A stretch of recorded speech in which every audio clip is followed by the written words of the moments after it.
Hello children, welcome to the third session in transportation life processes. We have seen in the earlier classes transportation in humans, and in today's class we are going to see the transportation in plants. So hope all of you have understood the transportation topic in human beings. So here coming to transportation in plants, as you all know, plants like human beings, plants also require certain nutrients and certain gases like carbon dioxide, oxygen.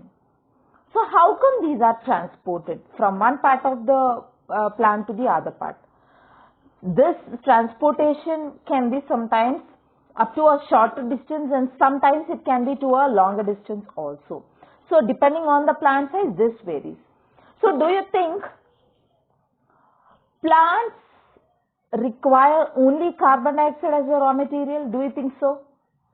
So obviously, my answer to this question is no.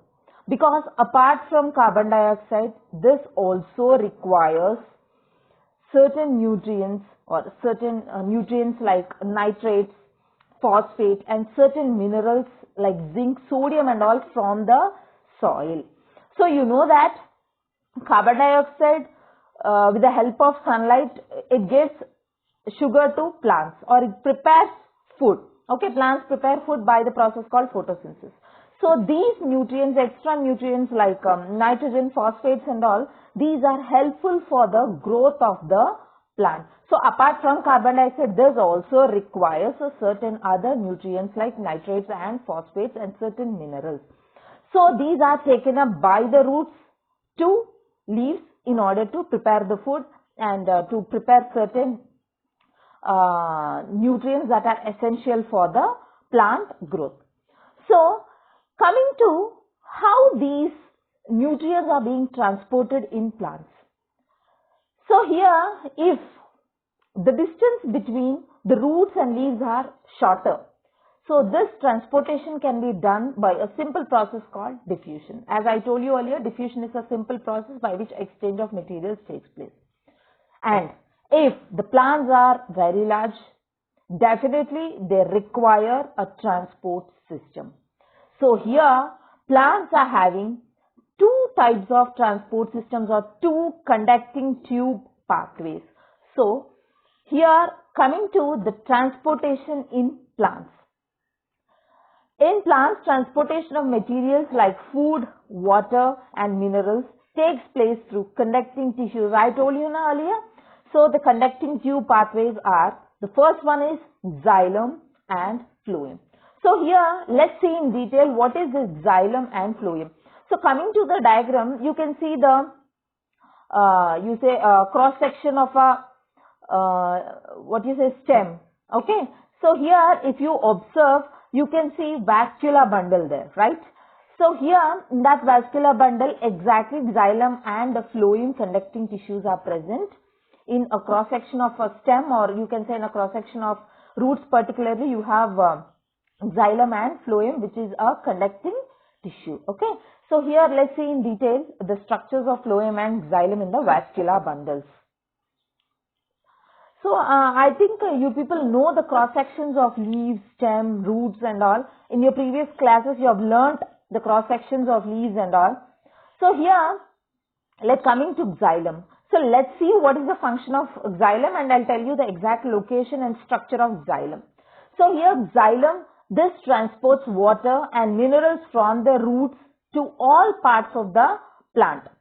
It contains xylem vessels and trachees. So here the two main components of xylem are xylem vessels and trachees.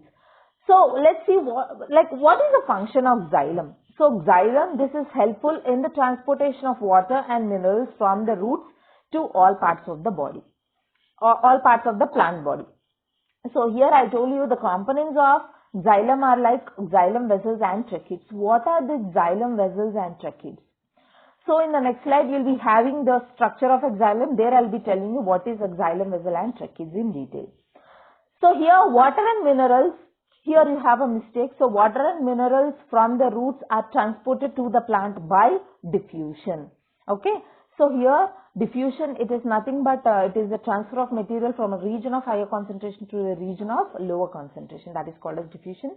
And so here Then due to transpiration, the suction force helps in the upward movement of water and minerals. So here you might be like little bit you have some confusion, so I'll tell you in detail. Just for time being, know the functions of xylem. So when I tell you the structure of xylem and all, you will be understanding what is the function of xylem and what is the exact structure of xylem and the process that is occurring in xylem and phloem. Okay, so here roots and minerals enters the roots and to the plant body by the process of diffusion, and then due to transpiration, this is by, I told you now, water and minerals are taken up by the roots by diffusion, and later on the water and minerals are transported to upper parts of the plant by an upward movement of water and minerals by a process called transpiration. So I will tell you in detail what it is. So here you can see the structure of xylem. So here I told you vessels and tracheids. So here the left side of your, see you can see the first diagram, left side diagram. In that the first structure, that is the left structure, is nothing but tracheids. So you can see it is having long elongated cells, okay, which have bordered pits at the ends. So here I told you already in your 9th standard the structure of xylem and phloem. Hope you remember that, and you can just analyze the structure of xylem and phloem. Now I can't explain you the thing due to the shortage of time. So here just refer the previous things for the structure of xylem. Just I'll tell you in brief the structure of xylem and phloem now. Okay. So here xylem, you know that it is a long tube. Okay. So xylem, this is made up of elongated tubes. Okay. So this elongated tubes, the cells are in end-to-end contact. So once the plant attains maturity, or once the cells attain maturity, what happens is the cell wall that is present between the two tubes start digesting and forms as a single long tube. Okay. So here, see, try to get the concept. You have two tubes. So in the beginning, what happens is these two tubes start attaching like this. So as they attain maturity, what happens is the wall between the two tubes starts digesting. Okay. And this wall disappears once it attains maturity and it forms as a long cylindrical tube. Okay. So that is nothing but actually vessel. Okay. You can see in your right side diagram, that is the vessel. You can see elongated cells. You can see in between you have a plate-like thing, right? So it is actually end-to-end contact between two tubes. Okay. So it forms as a continuous tube in order to transport water and minerals to that tube. Okay. And one more thing is, here tracheids, you can see the major component for the transportation of water and minerals are vessels. Actually, tracheids are not involved in transportation. Actually, they are present for supporting, okay, for supporting the adjacent vessels. And here you have some more components like xylem parenchyma. Okay, you have xylem fibers also.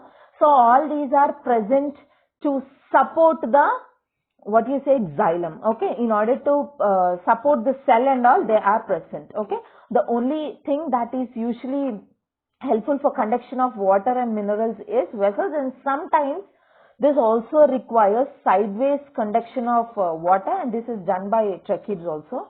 So that is rarely done, but consider what are vessels. Okay, so you can see you have perforations in between. Perforations are nothing but passages in order to to form a long, see, like you can see, yeah, in drainage systems and all, you can see pipes, right? In between people put some meshes.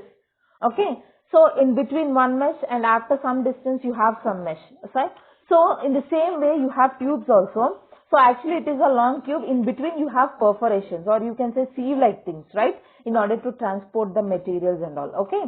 So this is actually a long tube. This is the actual structure of xylem. So here I spoke about transpiration and transportation of water and minerals, so that is seen in the right side structure. So water is absorbed by the roots and it is traveled through the plant, and that is reached to upper parts of the plant as the water evaporates from the leaf surface. I will tell you what it is. I will tell you what is transpiration in detail. So here, did you understand the location? So here, please listen carefully. Xylem is the thick tube. Okay. So xylem is the thick tube which is having components like tracheids, xylem vessels. You have xylem parenchyma and xylem fibers, and xylem vessels are the most important vessels in order to transport water and minerals to different parts of the plant. And here xylem is usually present in the vascular bundles. Hope you remember what is a vascular bundle, right? So like xylem and phloem are present in the vascular bundles. They are arranged in a circular way, or it depends on plant to plant. The arrangement of vascular bundles depends on plant to plant. And so here actually the phloem is directed outwards and the xylem is directed inward. Okay. And in between you have a layer called, that is the vascular cambium, that is separating both the phloem and xylem vessels. And here why I am telling the structures orally is, you all know the structures in detail in your previous channels itself. That is the reason why I am telling orally. Please concentrate, right? So here xylem, it is having thicker tubes and the walls of the xylem are lignified. Okay, so the cell wall is composed of a pigment called lignin, which is a hard substance and provides a protection. Okay, and here protection and support. So here, and one more thing is, even the phloem also. Phloem is also a elongated tube as that of xylem, but the difference is phloem has unlignified walls. I told you xylem is having lignified walls, but coming to phloem, they have unlignified walls. So this unlignified walls, due to the unlignified walls, the tubes of phloem are thinner. Okay, so the tubes of xylem are thicker. Coming to phloem, the tubes of phloem are thinner. And the one more difference for xylem and phloem is, xylem helps in the transportation of water and minerals, and phloem helps in the transportation of food and water. And here xylem is unidirectional and phloem is bidirectional. You will understand in detail when I tell you phloem, but for time being I am giving you the differences between xylem and phloem. And one more thing is, here in xylem, by simple processes, water is being transported to heights of plant, but in case of phloem, food is transported actively. So what is this active transport mean? Okay, so I will tell you what it is. So let's see the function of phloem. Phloem transports food from the leaves to the other parts of the plant. This process is called as translocation. So you all know that leaves are the kitchen of plants. So here I told you xylem transports water from roots to different parts of the plant, that is the leaves and all, and phloem transports food from leaves to other parts of the plants, that is in an opposite direction. Okay, the phloem consists of components like seed tubes and companion cells, and here even phloem also has some phloem parenchyma and phloem fibers also, but here the important concepts are seed tubes and companion cells. So seed tubes are responsible for the transportation of food from the leaves to other parts of the plant. So there you have xylem vessels for transportation, and here you have seed tubes. But the difference here is, seed tubes are continuous. I told you in xylem they are intact and gradually the cell wall deposition is lost. Okay, in between the two tubes the cell wall deposition is lost, I said. So here in phloem the tube is continuous. Okay, in between you have perforation, mesh like things. Okay, so here in phloem you have mesh like perforations, or you say gaps like a sieve. So you have sieve plates in between. In the diagram you will be understanding, if it is having two tubes, in between it is having a sieve. Okay, now since it is transporting food, in order to filter the food properly, it is having sieve plates. Okay, so here that is the major function of sieve tubes. And what is this companion cells? When you look at the diagram you will be understanding, these companion cells are actually present like adjacent to the sieve tubes. So why these are present is, companions, actually sieve tubes elements don't have any nucleus. So how will they control the metabolic activities? So this is not possible by the sieve tube elements. So obviously the companion cells which is having the nucleus are able to control the metabolic activities of sieve tube elements. So that is the reason why companion cells are present adjacent to the sieve tubes. And even the phloem fibers and all are helpful in giving support to the tissue, right? So here food from the leaves is transferred to the xylem by the energy of ATP molecules. So here I told you in the previous case, xylem, it is done by simple process called diffusion or osmosis. But here in case of phloem, transfer of food is done by active processes. So what is this active processes? So I left it there. So active processes, it is nothing but utilization of energy. Active process, active transport involves the utilization of energy. Okay, from the ATP, they use the energy in order to transport the food from the leaves to different parts of the plant. Okay, so this is nothing but active transportation.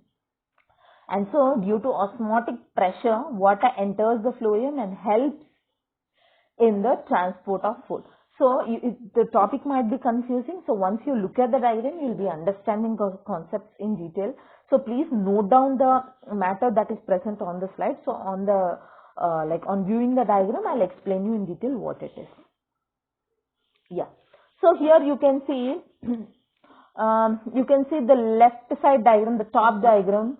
You can see it is a long tube. In between you can see perforations, right? So these are perforations are like mesh like thing. Okay, you can say tea filter and all, no? So it will be like that in between in order to filter the solutes and all. So sieve tube, you can see companion cells which are present adjacent to the sieve tube. So coming to the right side structure, you can see xylem. So here you have perforations, you have horizontal like lines like things, right? So they are nothing but perforation plates. And here in case of phloem, you have small perforations, you can say like sieve. Okay, it is looking similar to a sieve, and that is called as a sieve plate. Here you have a perforation plate, and perforation is also nothing but actually you say they are like tiny holes, but here in case of xylem you name it as perforation plate, and in case of phloem you have a sieve plate. Okay, so here you can see the structure of a xylem. Okay, so that is the long tube. Okay, you have tracheids, fiber, and you can see vessel members and all. In case of the phloem, structure is also similar, but this is a continuous tube, and coming to xylem, after attaining maturity, it forms as a continuous tube. That is the difference between both the vessels. And here, phloem is thin walled and xylem is thick walled. Do you remember the difference? So here, xylem is having perforation plates and phloem is having sieve plates, and the xylem helps in the transportation of water and minerals, and this helps in the transportation of food and water.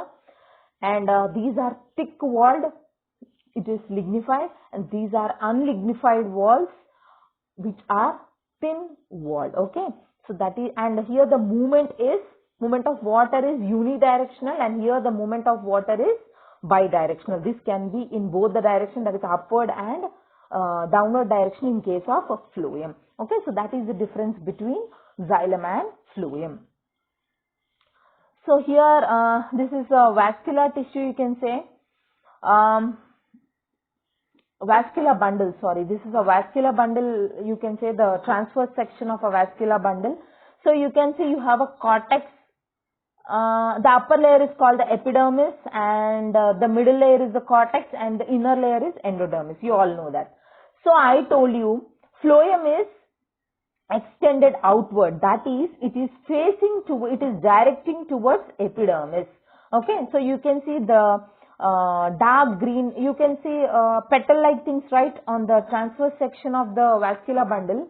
So you can see the petal like thing. Okay, so the upper dark green part, it is the phloem, and the inner black part is called the xylem, which is directed inside. Okay, and the layer which is separating both the phloem and xylem is called the vascula cambium. As I told you earlier, that is the layer that is separating the xylem and phloem, that is called as vascula cambium. So hope you are clear with the structure.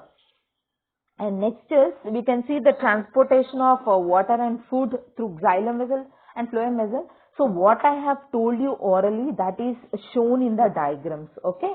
So I'll be a little bit faster. So try to understand, as I explained you earlier in the previous slides, you will understand the concept in a better way.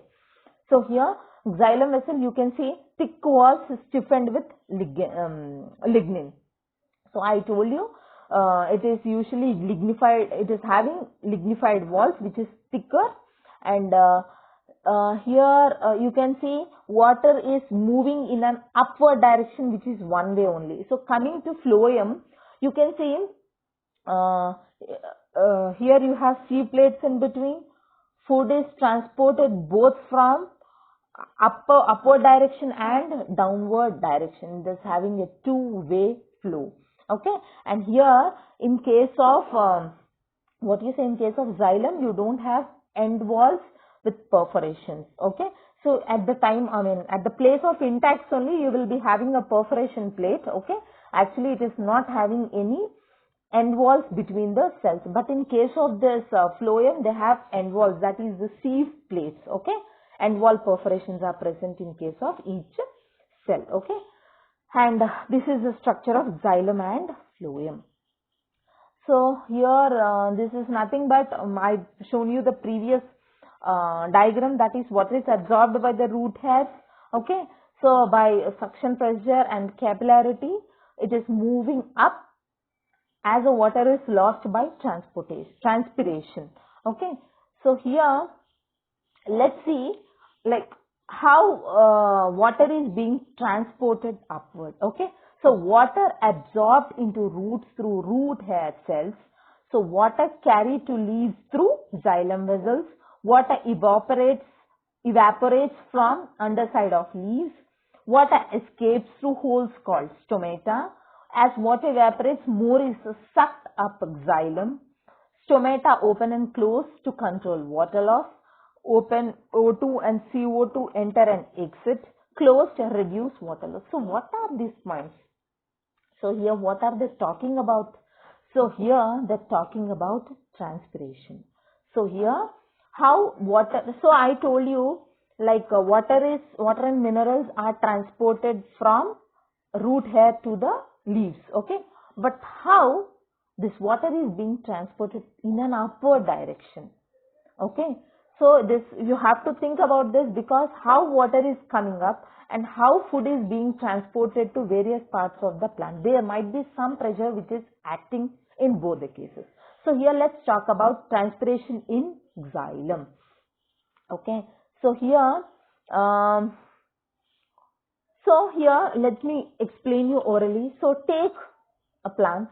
Okay, so let me complete this, and once I show you the diagram, you will understand what it is. Water is absorbed in plants by young roots and in the dermal cells by osmosis. Cell sap of the epidermal cells has higher concentration than water in the soil. Root hairs significantly increase water absorption. Root hairs increase the root surface area and catchment space for water uptake.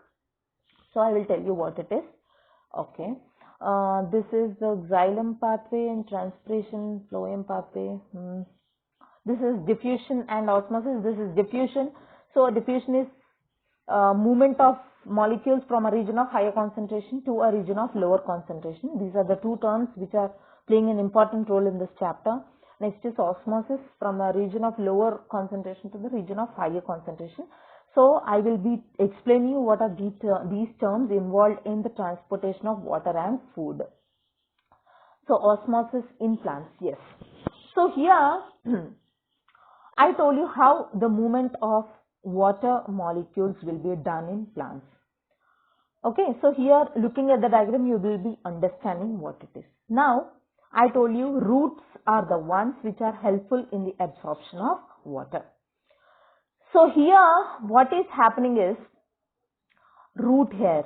Okay, root hairs are absorbing the water along with some minerals, okay, along with some solute particles. So what is actually happening here is, you know that soil particles has higher concentration of water and lesser concentration of organic solutes and inorganic ions compared to the root hairs. Okay, so root hairs, please note down this point, root hairs has higher concentration of organic solutes and inorganic ions, and the soil particles or the soil solution has lower concentration of organic solutes and inorganic ions. So here, due to the pressure, due to the difference between the soil particles and the root hair, there creates a pressure. Okay, so due to this pressure, what happens? Water present in the soil particles enter into the root hair in order to compensate the pressure, okay, by the process called osmosis. Okay, from a region of lower concentration to a region of higher concentration, what happens? The water present in the soil particles enters into the root hair by a process called osmosis. Okay, so this water enters into the root hair and then along with the minerals, right? So along with the minerals, they enter into the root hair and then they pass along. You know that the lower layer of, see, when you observe a longitudinal section of root, the lower layer is the endodermis, and the middle layer is the cortex, and next to that you have upper epidermis. So here, water, when it is entering the root hair, it crosses the endodermis, that is the lower layer, and then it enters the cortex. There you have many cortical cells. This water might pass through the cytoplasm of the cells and sometimes through the gaps of the cells, that is the intercellular spaces, which is also called as plasmodesmata. And here, when it is entering through the cortical cells, it reaches the pericycle where the vascular bundles are present. Okay, so and thus it reaches the xylem. So you can see the symplast path of water and apoplast path of water. So here the symplast path of water, it is nothing but they are passing through the cytoplasm of the cells. I told you they pass either through the cytoplasm of the cells or between the intercellular gaps, okay, intercellular spaces. So that is the symplast pathway of water, that is through the cytoplasm. And apoplast path of water, it is nothing but plasmodesmata, that is the intercellular spaces, okay, between the cells. So thereby they pass through the cortical cells and they reach the vascular bundles. So finally they reach the xylem and thereby water is transported via the xylem. So this is how actually water is being entered into the plant via the roots by the process called osmosis. So are you clear how it is entering now? So now thing is how this water is being transported to the upper parts by the process called transpiration. So let's see what is happening in transpiration. So here I have shown you the diagram previously. So here water is absorbed by the roots, as I told you in the previous slide. So here what happens is, as absorption is done, it forms as a column. Okay, the water is forming as a column in the stem. So it goes only to a particular extent, and after some time it requires a pressure in order to move in an upward direction. So how this is done? So you know transpiration. So here transpiration occurs through which part? This occurs through leaf.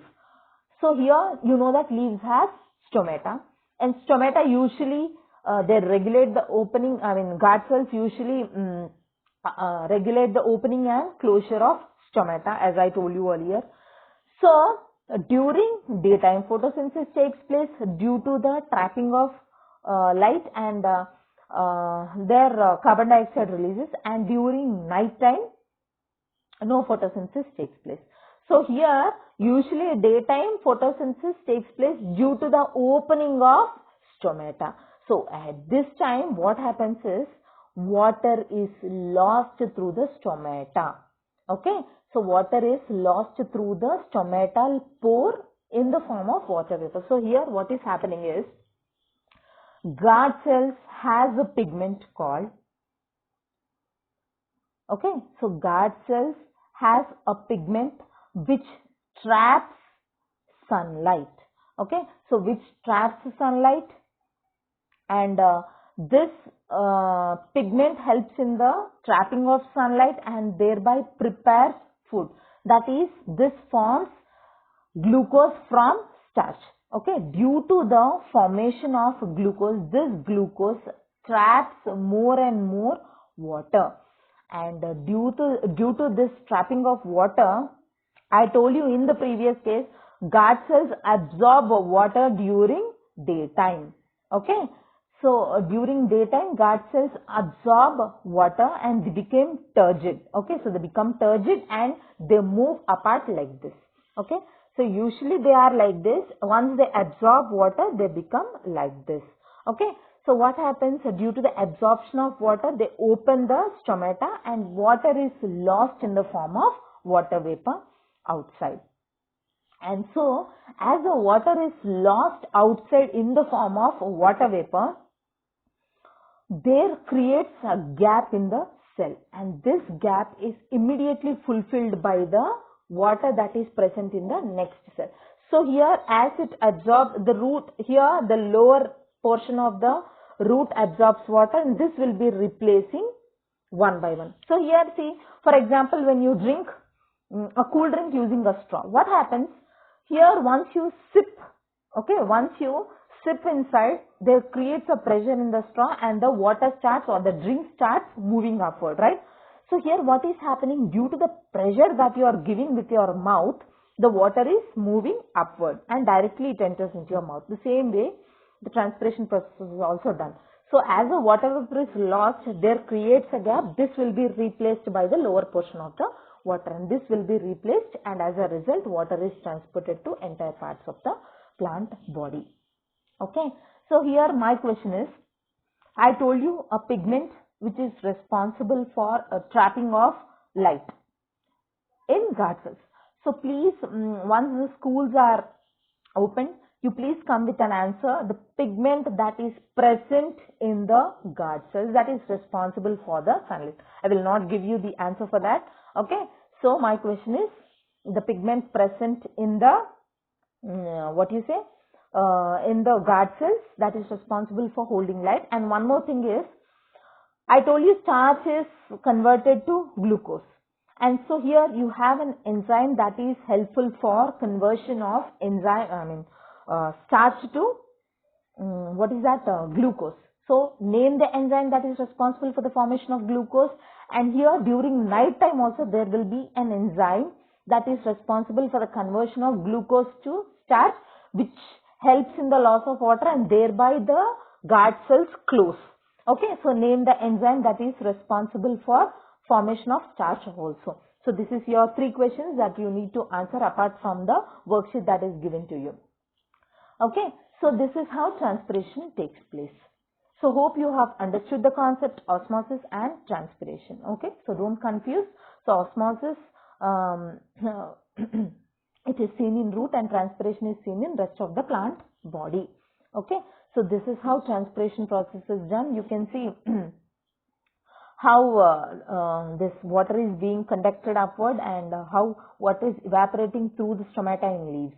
Okay, so here you can see guard cells are opened and water vapor is lost. Water is lost in the form of water vapor, and so this will be replaced by the upward movement of water, which is thus transported to entire part of the plant body. So here, yeah. Next, coming to phloem. So your doubt might be clarified, like how water is being transported. You might have a doubt like how food is being transported to different parts of the body. So similar to transpiration and all, here also some processes is taking place. I told you active transport.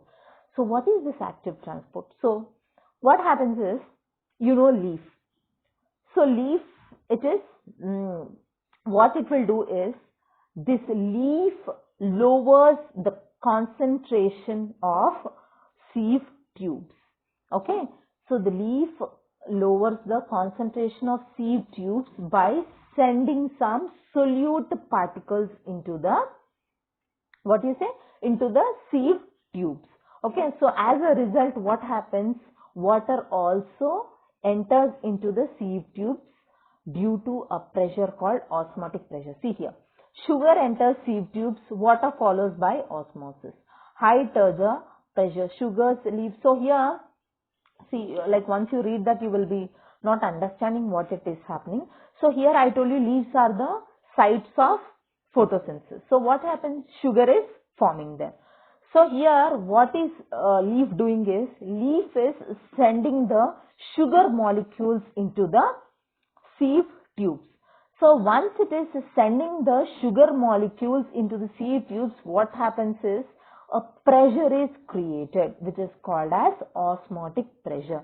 So due to the increase in the osmotic pressure created by the leaf in the sieve tubes, this causes the movement of water in order to compensate the pressure.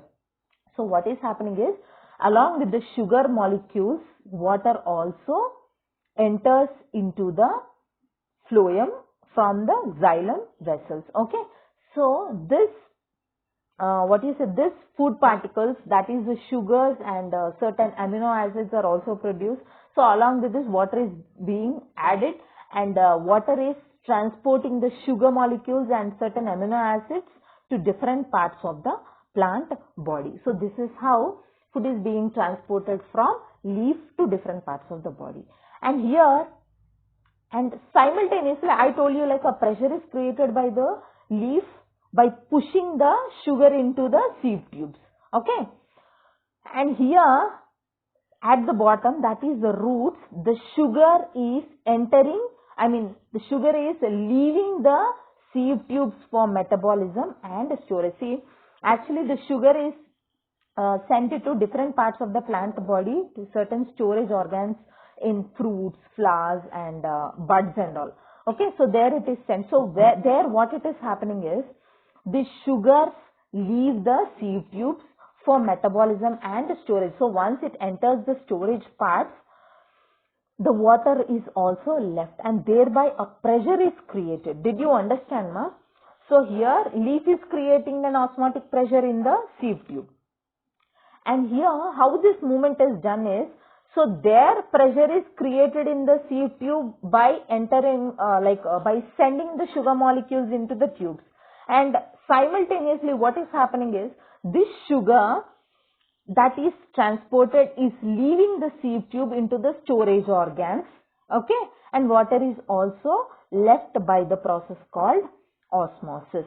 Okay. So this is how transportation is done. There the leaf is sending the, listen carefully, there the leaf is pushing the sugar, the cell sap, sugar along with the cell sap into the phloem, sieve tubes along with the water, thereby creating an osmotic pressure, and there it travels upward and downward, and once it reaches the storage site, the sugar leaves the sieve tubes for metabolism and storage and water by osmosis. So this will be a continuous process. This is leaving, and there the pressure is created. This is done simultaneously, and this goes as a cycle, and thus the food is transported both in upward and downward direction. Hope you understood the concept. Don't get confused. Okay, leaf is creating a pressure, and once it reaches the site, there will be a movement similar to transpiration. I told you, like one cell, when it is vacant, the lower portion is occupying the vacant portion. The same way, once the food material is leaving the sieve tube, this is entering. Okay, this happens like a chain, as that is happening in the xylem vessels also. So this is how food is transported from different, leaf to different parts of the plant. Okay, so this is the transportation involved in phloem. So, and one more thing is the movement of food from the leaves to different parts of the plant. It is called as translocation, and this process is called as translocation. So hope you understood what the topics are exactly. Please don't get confused. Both xylem and phloem transportations are similar. Their transpiration is taking place, and here Osmotic pressure is created by the use of ATP. I forgot to tell you active transport. No? So by the energy from ATP, osmotic pressure is created.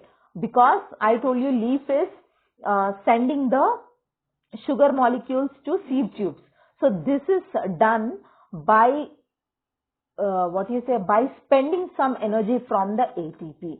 Okay, so this is how ATP is used up in sending the sugar molecules to sieve tubes along with certain amino acids and all, and thereby creating an osmotic pressure. And this is used for metabolism, and that will be replaced by leaves immediately.